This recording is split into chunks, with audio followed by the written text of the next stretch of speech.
Next day morning అయితే మనం ఇలా చిన్నపిల్లలా రెడీ అయిపోయామనమాట. నాకు ఇలా ఏసుకోవడం చాలా ఇష్టము. First time ఏసుకుంటున్నాను.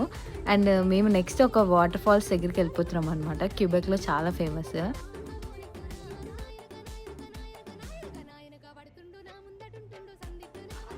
మేము వెళ్ళిన వాటర్ ఫాల్స్ నేమ్ వచ్చేసి మౌంట్ మెరన్సీ అనమాట. సో ఈ వాటర్ ఫాల్స్ అయితే చాలా బ్యూటిఫుల్‌గా ఉండే. అండ్ ఇక్కడ ఏంటంటే మేము వెళ్ళిన టైంకి స్నో తోటి కప్పేసుకొని ఉందనమాట. మేము ఏప్రిల్ ఆ టైంలో వెళ్ళాం కాబట్టి. అండ్ ఇక్కడ ఒక చిన్న స్కామ్ జరుగుతది. ఏంటంటే వీళ్ళు స్టార్టింగ్ ఎంట్రన్స్‌లో ఒక అమౌంట్ కట్టించుకుంటారు.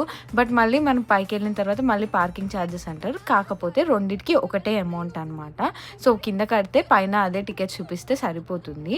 సో మేమైతే ఆల్మోస్ట్ $43 అయితే కట్టామనమాట. పైకెళ్ళిపోయామనమాట ఇంకా వాటర్ ఫాల్స్ దగ్గరికి. అక్కడ ఏంటంటే మేము ఈ టికెట్స్ చూపించి ఎంట్రీ అయితే అయ్యాము. ఇక్కడ ఈ వాటర్ ఫాల్స్ ఎలా ఉంది అనేది నా నెక్స్ట్ వీడియోలో చూపిస్తాను. సో వీడియో నచ్చితే like, share and subscribe to my channel. Thank you for watching.